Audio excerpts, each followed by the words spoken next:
6 minutes or probably like 7 or 8 minutes early. That's impressive for a comedian. I tell you that. Yeah, I like to be a little punctual. Yeah, nice, dude. Well, good to see you, bro. Sevrin Remmo, hilarious comedian and former Air Force football player, bro. Once upon a time. Yeah, offensive lineman. Yep. I feel like, maybe no offense to your build, but I feel like offensive linemen are usually like a bit heavier. I was the smallest one. I'm pretty sure. Probably in like all of collegiate D1 at the time. After you graduated, I want to get into football for sure, but after you graduated, you had to serve in the Army? It's the Air Force, yeah. So for how many years after that? 5. I did 6. All right, just to get that one more. So well, I was probably too much of a pussy to get out, if I'm being honest. How do you mean? I don't know. It's just like... it's like a brotherhood, intimidating. Well, it's just like they kind of tell you that you're going to...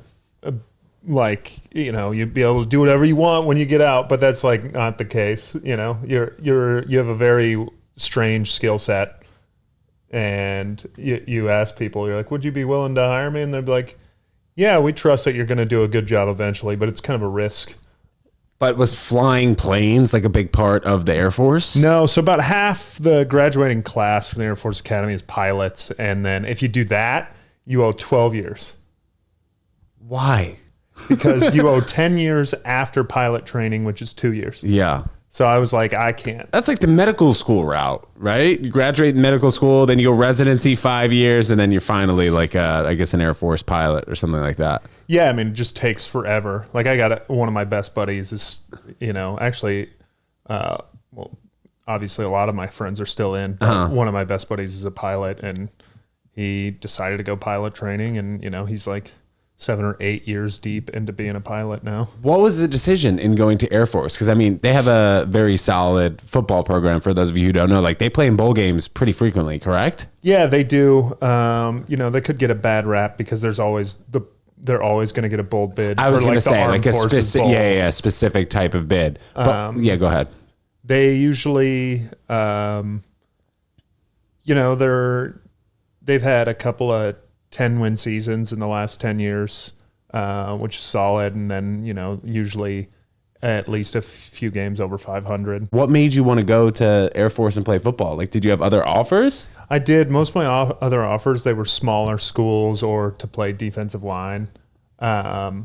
I honestly, I was, of course, when you're young, you're like, I'm going to probably just go pro.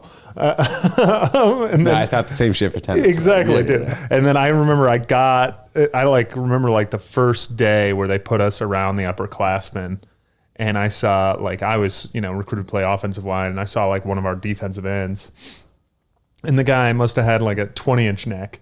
And was he doing those workouts when you have the leg with your neck? You know what I'm talking about? No, he was just scary walking, bro. He was just huge. Yeah, and he was an inch taller than me and had 20, 30 pounds on me easy when I was heavy. Well, how much heavier were you than you are now? I was probably about 45 pounds heavier.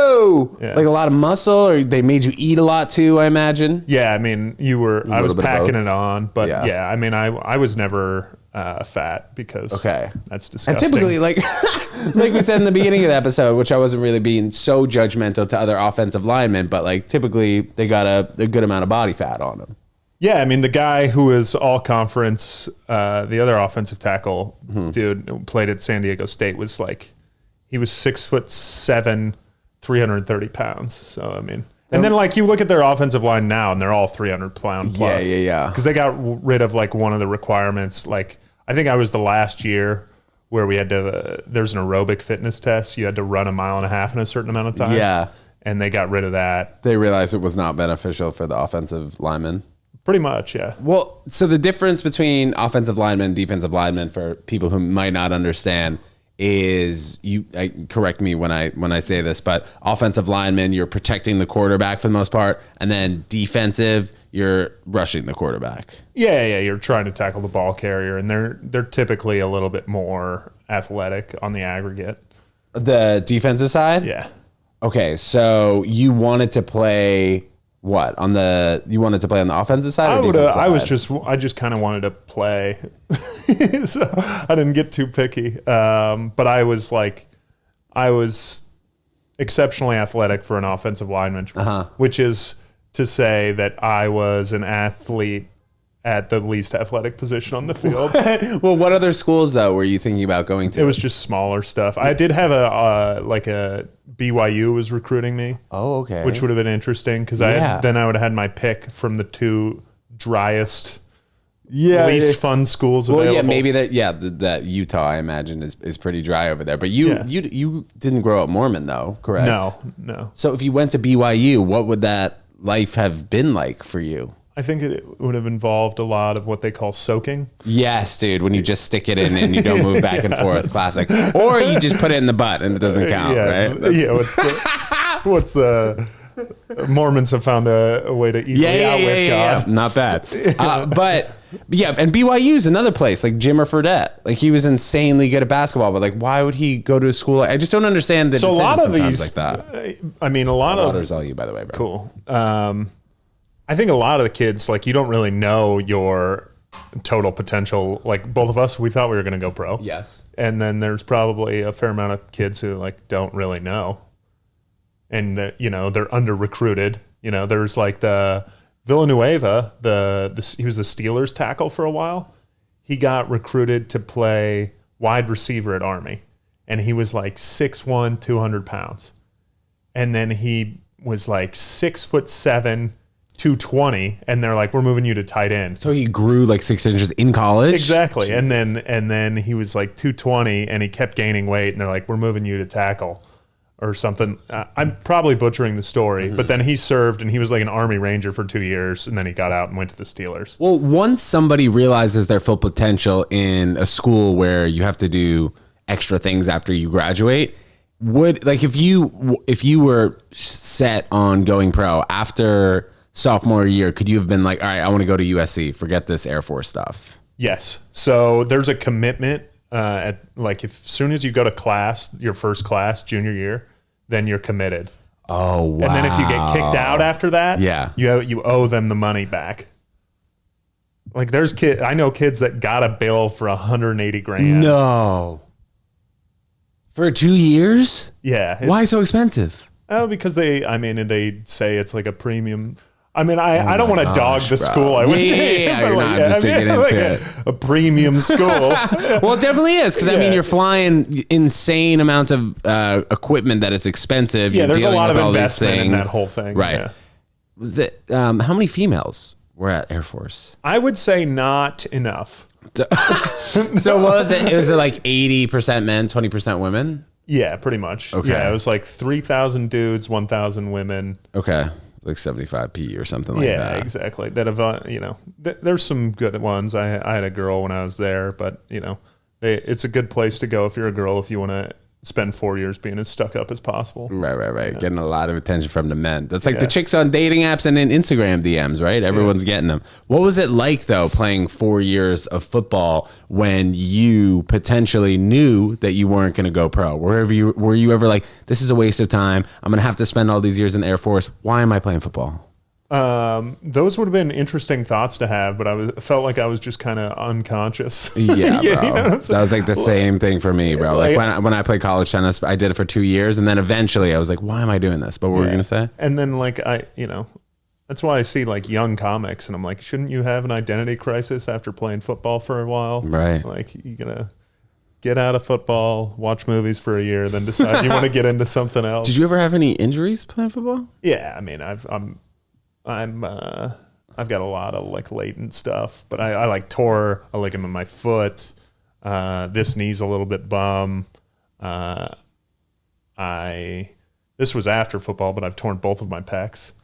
I dislocated like 3 ribs. Separated this shoulder. Quickly, both your pecs. Was that like a PR bench, or how did you do it at the same time? Yeah, it was actually like during COVID. I wasn't benching heavy, and then I was home. And me and my buddy were working out together. And I was like, finally I can throw up some weight. Shouldn't have done that. Yeah, he was spotting you. Yeah. What was this in like the basement of one of you guys' houses? You're like, all right, 315, let's hit it. I mean, it was going pretty well, but Yeah. like in hindsight, I probably had like a lot of, like I'd been pretty stressed out. Did you feel it right away when you tore them both? Well, they were separate instances. Okay. But yeah, I mean, this one, I felt a massive pop and I dropped the weight on myself and we got it off kind of thing. Did it And get bruised after? Yeah. Well, it was all pooled in my bicep.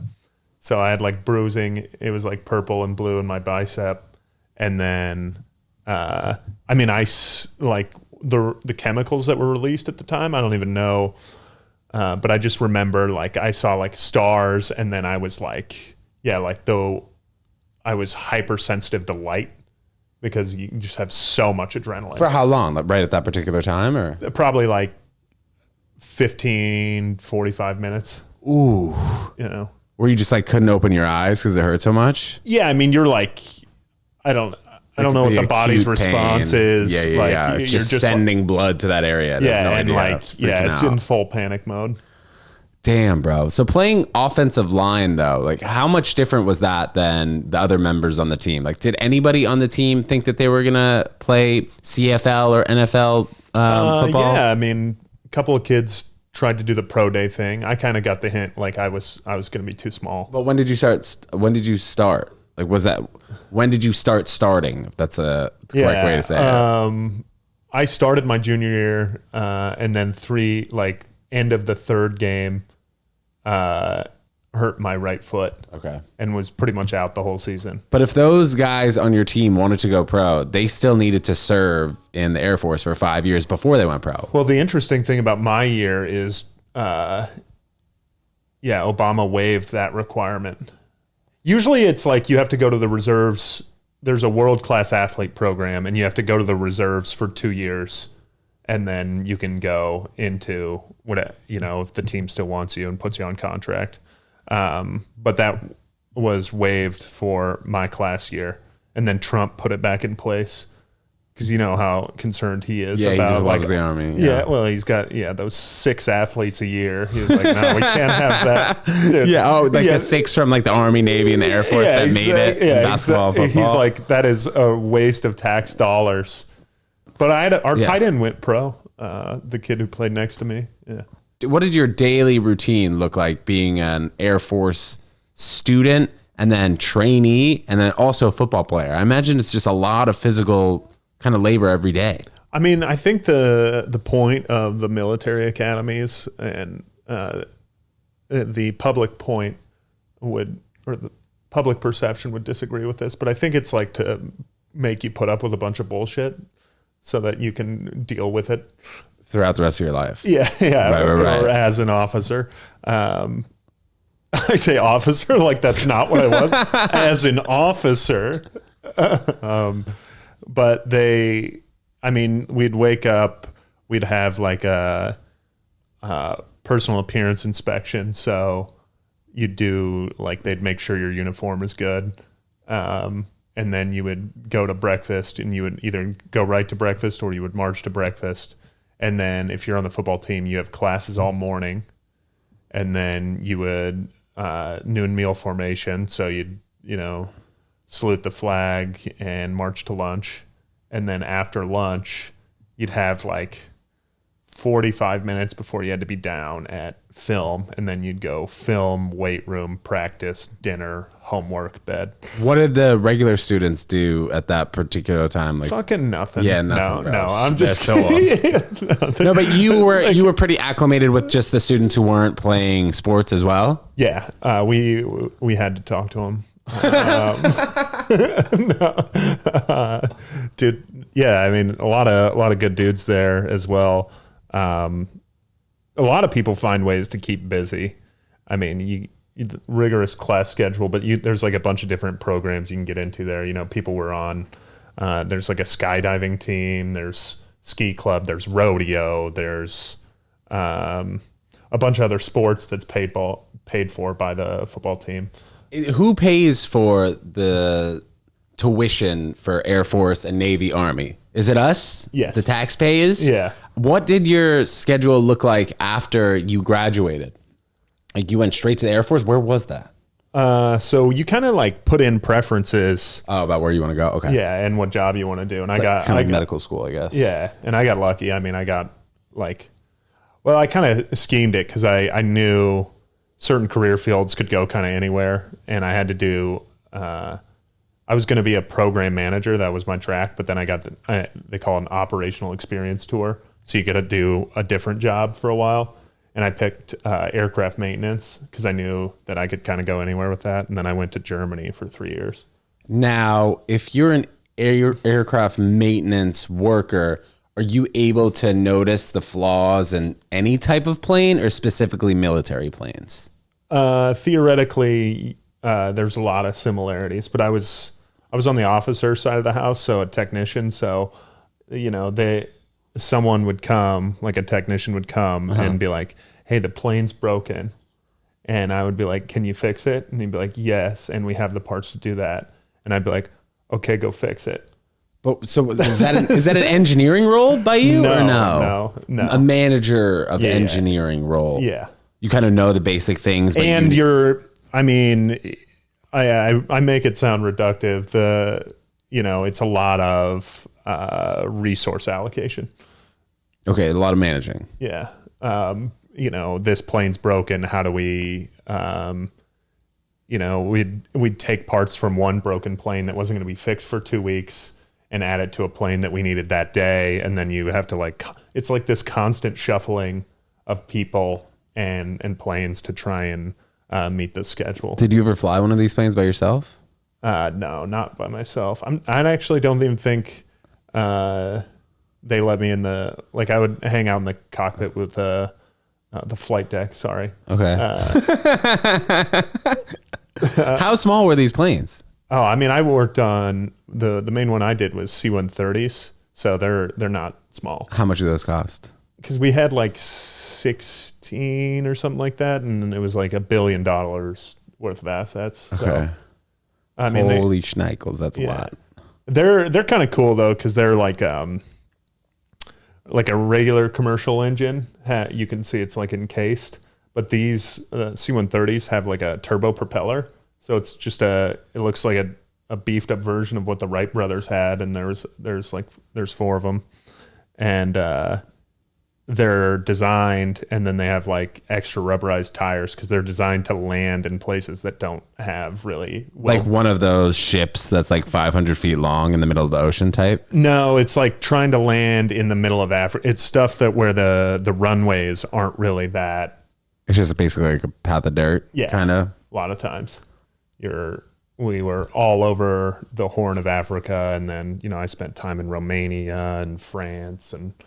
And you get paid for your service per year, or how did it work? Would you get paid by the hour, or it's a salary? Okay, and then so you'd graduate, and then year 5, or I guess you said you graduate after 4 years, and then year 5 on, you start to get paid. So college, for the most part, is free. Do you have to pay anything? No, and you get like $1,000 a month while you're there. But then they take out any of the stuff that they're like issue to you. So like one day you'll get uniforms, and you gotta pay for that. Yeah, and they'll just take it right out of your paycheck. And it's like, why does this shirt cost $200? I mean, yeah, that's like nowadays everybody. Baby. Yeah, that's like everybody getting paid these days. People are like, what the shit does this even mean? Yeah, exactly. What was a scary part about being in the Air Force during that particular time? I know you just briefly mentioned. Like in Africa. Yeah, I'd say that was really the only scary part. And how long were you there for? I spent a total of probably 2 months there. Okay. Over different time periods. And I don't know, we had we took different routes to work because we didn't want to establish a pattern. They caught a guy trying to bury an IED outside the gate. What's that? Like when you step on it, it blows up? Yeah, the improvised explosive device. The hotel security was terrible, so it was just like you just didn't feel Well, safe. I'm surprised you guys didn't have your own security, no? Not really, no. I mean, we did in the cars with us. We had a Marine with a rifle, okay, kind of ready to go. But yeah, we didn't carry weapons ourselves. That would have been nice. What made you want to get into this? Like, what did your parents do? I guess maybe that if that's related at all. It's not. It's not. No. But I just got recruited by them, and it's like it was by far my best option at the time. How did that look? They came to your high school football game. A few colleges came to your high school football game, and you were like, "All right, Air Force seems the best fit for me." Yeah, I mean, they just like visit me at my high school, and then I took a visit up there. My folks and I drove up there, and they tell you how great it's gonna be. They lie to you. I was gonna say, bro. Like, how do they convince a 17-year-old kid to go and make that big of a commitment? I mean, it's a certain type of person that ends up going there too, because you got to like, it's very like forward thinking in a lot of ways, because they're like, oh, you're not gonna have the most fun while you're here, but once you leave, you'll be kind of set up for life. How? I think what they're kind of referring to is the network of going there is pretty helpful if you want to do something, eventually when all of your friends are successful, you have like a pretty close bond with people that have gone there and other alumni. It's almost like a giant frat in that sense, because it's like giant brotherhood. Yeah. You all went through that same shit, and you've all got dirt on each other. There wasn't a specific time where it was like boot camp. Was it just pretty no, that was relative like, the whole time? No, that's your first 6 weeks is boot camp. At 6 weeks as a freshman. Yeah, so on top of the football. Well, yeah, I mean, go ahead, you don't get to. You're not practicing with the football team during that 6 weeks. You meet up with them like, I don't know, maybe it's like 4 times, and they give you a shitload of Cliff Bars, or they're just trying to keep weight on you, and stretch you out,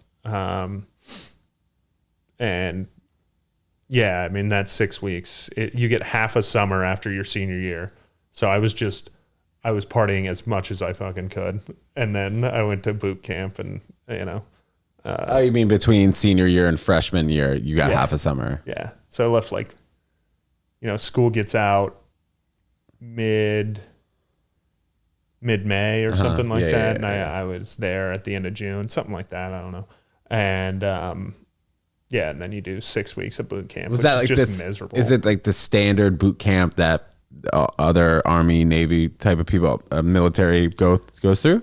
No, because it's run by the upperclassmen, and I think, at Air Force? Yeah.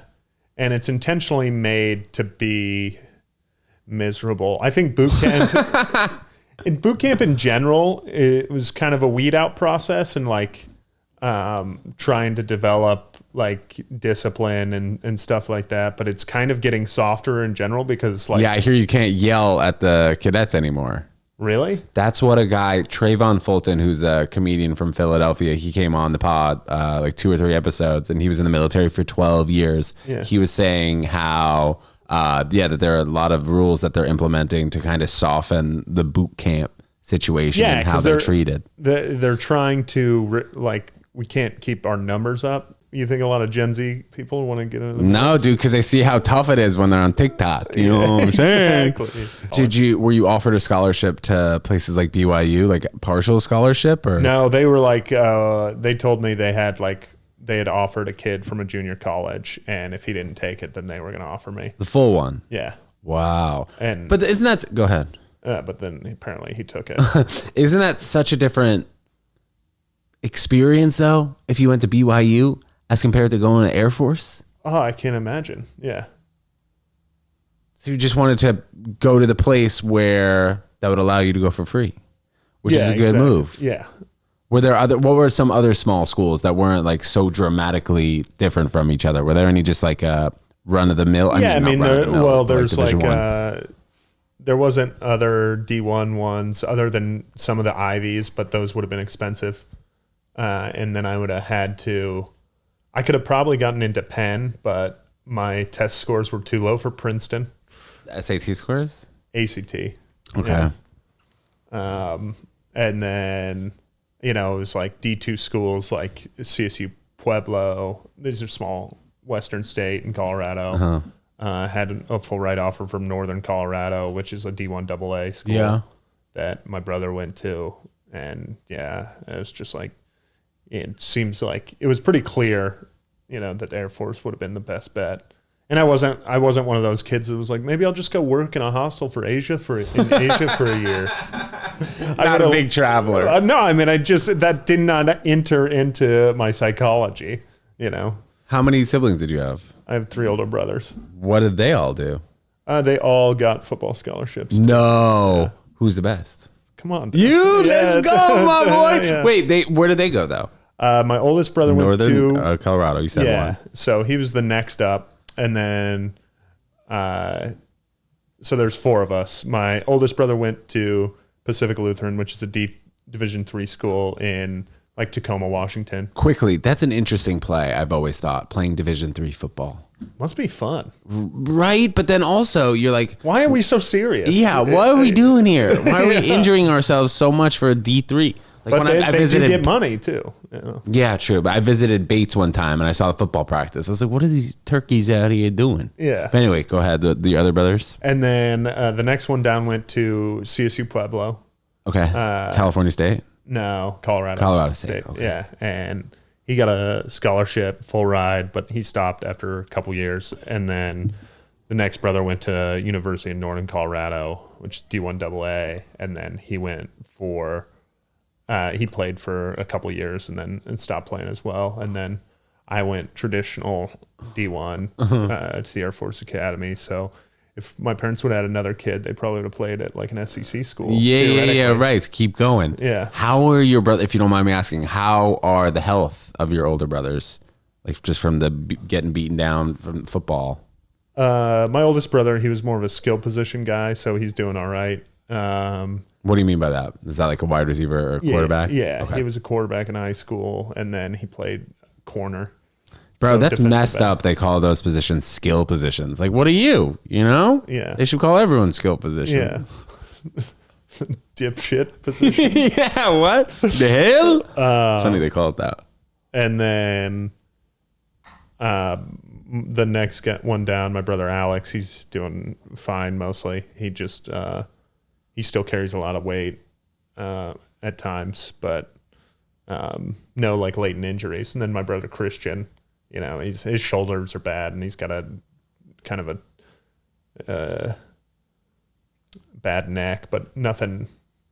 Dude, nobody's like the I'm CTE by far guys. The most injured. Okay. They can't even touch me injury. Right, but you played at the highest level. Yeah. What was the like growing up, dude, with 3 brothers who also played football? Were you getting like beat up every day, nuggied and shit like that? Yeah, I mean it was a pretty physical upbringing from the brother standpoint. And you appreciate that now? Sure. Yeah. Nice. Yeah, I think it's good. What was your high school experience like? Pretty like I was in. Did you play other sports? Initially, but then I just stopped and did only football. I wrestled for a while and then realized that's just miserable and it has no future. Okay. Unless you're Kurt Angle, right? A Stone Cold Steve Austin. Yeah, exactly. Unless you want to convince it to convert it over to WWE. Yeah, the fake wrestling. Yeah. You were saying you were in and we got sidetracked. Well, yeah, I was in a smaller school in my hometown called Loveland, Colorado. And then we moved to Boulder, which was predominantly a move so that we could go to a better football school and be at a better academic school. And then that was pretty sweet. I mean, it was pretty affluent, like a lot of kids. I didn't even realize it at the time. Loveland is or Boulder? Boulder. Okay. You've heard of Boulder, Colorado. Yeah, of course. Deion Sanders, bro. Yeah, Prime. Yeah. So, yeah, there's a lot of money there. The kids were pretty spoiled, and I was no exception at the time. So, when me and my oldest or next brother were there with my mom and my stepdad, and then my dad moved close by, and, we just had kind of we were just working out and playing football and love it, bro. Doing whatever. Doing some man shit. Yeah. Partying with our friends. Nice, bro. Having standard. Standard. Having their parents spoil us, go to my house, have our parents spoil us. Nice. The best of both worlds. Yeah. Bro, so you graduated from Air Force, spent 6 years in the Air Force. And then what made you get into comedy and come here to New York? What was that? I started doing comedy when I was in Germany. No way. Just kind of had an epiphany that I wanted to do it, I kind of tinkered with it for a while and was like, I'll try it like 5 times, see if I actually like it. Cause I bombed my ass off my first time, obviously. Okay. And then the second time I was like, yeah, I think I could do this. And then it started creeping into my psyche that's what I was kind of supposed to and you were doing with my life. Yeah, and you were doing it at like an American club? How were you doing it in Germany? Then, like Irish pub open mics and stuff like that. And then I drove up to Luxembourg and do it up there. Nice. Yeah. For those of you who don't know, one of the richest cities in the world, right? Yeah. Is it a city? Yeah. Well, in Cyprus. No, it's so Luxembourg's a country, and then Luxembourg I knew City that. is the main part. But it's tiny. Yeah, it's like one of the smallest countries. And then it's also, I think it's tax-free. That's why there's like a lot of, like all the big 4 accounting firms have offices there. Yeah. Ferrero Rocher, which is... the chocolate. Yeah, and Nutella. Okay. Yeah. Nice. I didn't know they owned that. So you were talking about, like in the beginning of the episode, you were saying how it was a little bit difficult to get out of the Air Force because of the brotherhood, maybe the peer pressure. Like, dude, Sevrin, you're really leaving us? Come on, bro. It's just like, you just aren't totally prepared for it. It's not like, a lot of people, they'll start their careers and they'll switch like 2 or 3 times, and then they know someone here that can hire them. And it's like, you're just like, it's like a total... Yeah, it's a total career shift. I mean, that's what it boils down to. Because there's maybe more of like a path for somebody who graduates at 23, then they're a marketing manager, then they're an advertisement marketing manager, and then they keep going from place to place like every 3 years. But I imagine it was such a dramatic shift. Where did you go after Germany? I was in Boston, and that's where I was doing comedy out there. That's why I know a lot of the Boston cats. Why did you, or what were you doing in Boston? I kind of picked it for comedy because I could have gone to Denver, which I didn't want to go back home. Yes. I could have gone out to LA, which LA is, how do I say this without being? Yeah. Watch your tongue. You're fine. Yeah. You have to, bro, sometimes LA's a pain in the ass to get around. Yeah. That's also true. Yeah. But dude, that's an interesting move, picking Boston over LA, huh? Yeah. And well, I mean, in comedy lore, Boston's supposed to be a good town. Yeah. And I think it did help because, I mean, they certainly don't give you laughs out there. And yeah, I was there for a while. I got to experience COVID there, which made me real sad. I was there for 3 years. Why real sad? I mean, I just like... You're across the country away from your family. Yeah, I mean, I didn't have... I watched like every aspect of my life, and this is true for a lot of people. Like at the time, I didn't have any part of my life that I was going well or that I liked, if that makes sense. Like before COVID, I was doing stand up.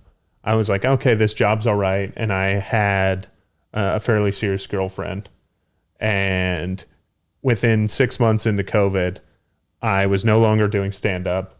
Me and the girlfriend had parted ways, and all I had left with this job, and it became clear that I really did not like the job and that I needed to make a switch. And then I kind of I didn't want to look that reality in the face, because it was going to be, I was already sad, and I was going to have to just kind of grab my nuts and get the hell out. Was there a point where you thought about going to Colorado instead of coming to New York? And when did that happen? No, I just felt like that would have been a little bit of a backwards move, just for like personal growth wise. go there. Obviously would have been really well supported in a lot of ways. But the comedy scene out there is decent, but it's nothing to write home about. And I was already here, so I was like, I'll just move the 4 hours over to New York.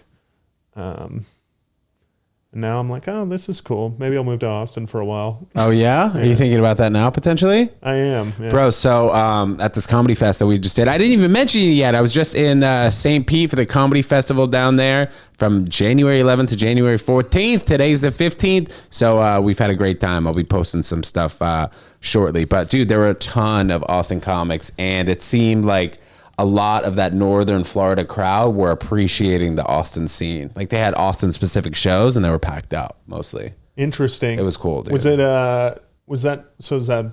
Florida? Yeah, Sunshine Comedy Fest in St. Pete at Tampa. Gotcha. So Dean Stanfield was down there? Dude, I love that guy. Dude, the first time I met him, He's a sweet kid, I met him and I was like, bro, your fucking eyes are gorgeous. Yeah, That's they probably are, like yeah. the gayest thing he's ever heard right away. Oh, but he's heard it a lot. Yeah, really, you think? Oh, certainly. Right away like Yeah. that? I may have came on the strongest though, Yeah. probably. I was like, Yeah. bro, this kid's got crystal blue eyes. So Yeah. hopefully he's got a fresh mullet. And dude, somebody said to me, or one of the audience member, I guess somebody left the showroom, was like, Ted Jones, I love your mullet, bro. I was like, I don't know if I have a mullet, bro. But I appreciate it because like it's in now in comedy. Like Yeah. Theo's got one, Yeah. Theo Vaughn, and him too. But that's what, how do you know him? I've Dean just Stanfield. I've spent a little bit of time down in Austin already. So Okay. I've scoped it out pretty. Whoa. Yeah. All right, man. Moving from New York to Austin, that's a new thing potentially. I haven't really heard that so much. I've just heard the LA to Austin. Yeah, and I don't know, man.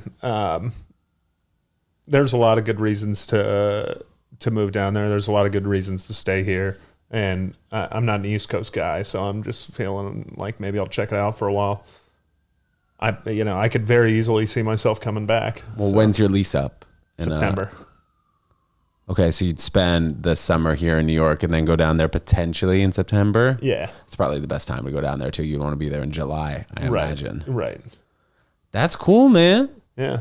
But do you feel like you've set your footing here in New York where if you went to Austin, you feel like you need to kind of catch up a little bit? Do you know what I mean? You mean like as far as Like, so many New York people, you do a ton of New York shows, and then you go to Austin, you kind of have to meet more people and then meet more managers of clubs and things like that. Well, I'm very fortunate in that I don't do that many New York shows. Okay. No, like I get some gigs out here, but Yeah. it's like maybe 10 shows a month. Okay. And I think I could get that with it in Austin in fairly short order. Okay. Did you meet anyone, any girls, any women, I should say, in New York while you were here that would keep you here or no? No, definitely not. That's a beautiful thing, bro. You're not locked down by a kid or woman. You know, Yeah. You can kind of just spread your wings. It's kind of interesting. I think you want the other thing no matter what you have. Totally, so. bro. The grass is always green. Exactly. I'd have an awesome girlfriend here and be like, God, I wish I could dump her and move to Austin. Or you're like, babe, we should move to Austin. She's like, I'm down. You're like, fuck, dude. I Yeah, wanted to it's kind of go by myself. Yeah. Okay. One of the last questions I had about Air Force, now that I'm just remembering, the drug policy and the drinking policy. Because at BYU, you can't do drugs or drink either. So both of those places you were kind of thinking about going. Yeah. What's the policy, though, in Air Force with drugs and drinking? Against. Fully. Yeah. Like, you couldn't even go to the bar in Germany and have a pint? Oh, no, you can. I mean, alcoholism is rampant in the military. Yeah. So, Dude, IMO. That's so dumb, dude. Yeah. I feel like smoking weed at night, chilling should be more rampant. But then maybe I can see on the other side, like if you get attacked, you don't want everyone to be stoned. But then again, bro, if something bad happens, you don't want everyone to be like twisted, wasted, right? Well, the problem is I think you can kind of tell, like if someone's drunk or had alcohol in their system, and then they can, once they're sobered up, like the weed thing, when you test for it, it's 30 days. Has it been in your system for 30 days? Me, yes. So yeah, we know these things. Being college athletes, yeah. But yeah. So like if someone's working on the plane, you can tell if they're drunk, and you could just give them a breathalyzer and be like, you're drunk. But if you gave them like had a piss test for weed and they popped hot, that means they could be high right then, or they could have been high 3 nights ago. So what's the point? What's the point you mean? There's no way to protect against, there's a way to protect against being drunk on the job. There's no way to protect against being high on the job, except for saying no being high. Yeah. Are they fixing that? I have not looked into it. I think maybe I've heard of like a slow test with that in states. Field sobriety. Yeah, like they can kind of tell or smell your breath, or maybe like the heat in your system if you're high or something like that. Did anyone you know on Air Force get in trouble with drinking or drugs? Oh yeah, of course. Yeah. What was a crazy story? I mean, there was stories about this dude who had like, it was like the old industrial style ceilings. And there was a story about this kid who had like, $30,000 worth of ecstasy and acid in the ceiling tiles that he was just peddling and dealing at Air Force. Yeah, or I guess maybe who's buying it? Yo, downtown. Dude, wait, I would have bought it if I had known. I was like, who was buying it? You're like, you were. Yeah. Dude, wait, where is Air Force again? I can't believe we Colorado Springs. Oh, yeah.